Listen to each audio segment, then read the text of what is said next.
हम सबको पता है कि India's highest gallantry award Paramvir Chakra है, जो कि सेकंड लेफ्टिनेंट राम राघव राणे को मिला था। दोस्तों, ये बात शुरू होता है जम्मू एंड कश्मीर के इलाके से, जो दिन था अप्रैल 1948।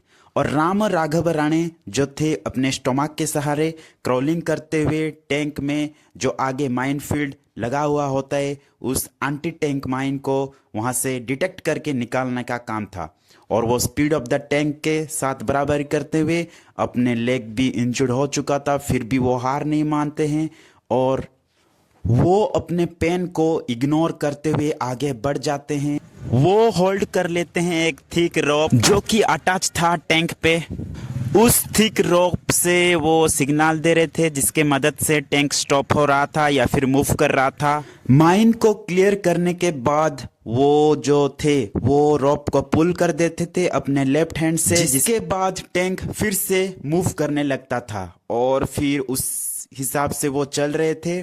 और फिर इसके बाद आर्मड व्हीकल से होते हुए वो जा रहे थे और उनका प्लान जो था वो अटैक करना था राजौरी के इलाके पर, जहां पर पाकिस्तानी रेडर्स से जिनका इंटेंट है कार्नेज, रेप और लूट करना। वहां पर ऐसा सिचुएशन था कि every second means A difference between life and death.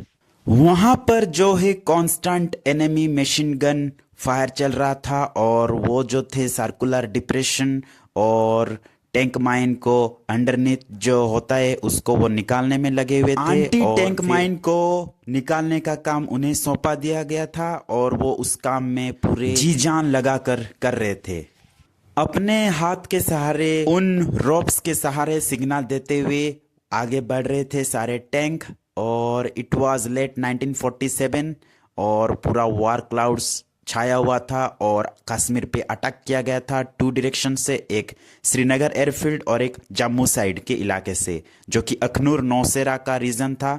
और इंडियन आर्मी भी उस झांझर के इलाके से उनको रिट्रीट करता हुआ सेकंड लेफ्टिनेंट चोपड़ा और उनके साथ सेक्शन का 11 पीपल क्लियर कर रहे थे वो पाथ को, झांझर के इलाके को। और उसमें 2 सेक्शन के सहारे एडवांस करते हैं राजौरी के इलाके पर। वो एक अप्रैल का दिन था और ये सब हो रहा था, माइन क्लियर करने का ड्यूटी, और वो साउथ पोर्ट एरिया पे भी वो काम करते हैं। वो बाद में रिकैप्चर करते हैं झांझर के इलाके को और पाकिस्तानी आर्मी जो थे उधर से खदेड़ देते हैं। सेकंड लेफ्टिनेंट राणे जो थे वो 37 एजल्ट फील्ड कंपनी के साथ, डोगरा रेजिमेंट के साथ मिलने के बाद वो फिर एडवांस करते हैं राजौरी के इलाके पर 8 अप्रैल 1948 को।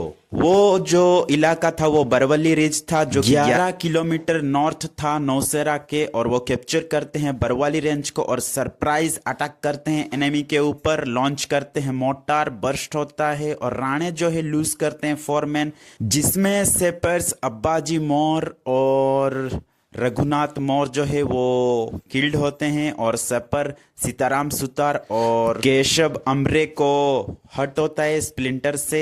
और लेंस नायक MK यादव जो थे उन्हें भी स्पाइन पे लगता है और वो पूरे लाइफ टाइम के लिए पैरालाइज हो जाते हैं। साउंड नहीं सुनने के कारण कुछ नुकसान हो जाता है और 10 AM के लगभग वो मैनेज करते हैं, अपना रोड को क्लियर करते हैं। ईच टाइम उनके आगे ऑब्स्टैकल हिंड्रेंस आ रहा था, उसको वो पार करके जा रहे थे। वो पूरे रोड को साफ करते जा रहे थे ताकि कोई दुश्मन नजर ना आए और लगभग 9 PM तक ये काम चला।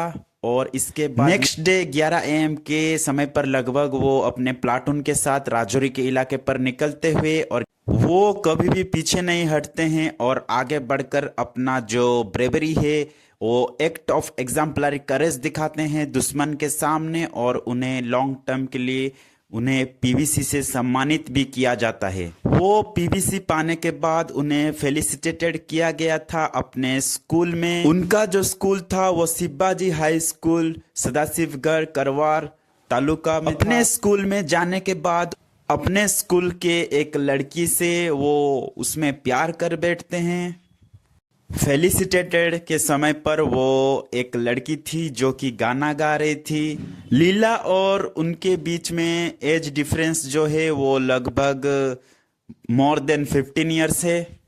जो कि साड़ी से बहुत ही ब्यूटीफुल लग रही थी और वो उनके साथ रेस्ट ऑफ द लाइफ बिताना चाहा और वो 3 फरवरी 1955 को शादी कर लेते हैं।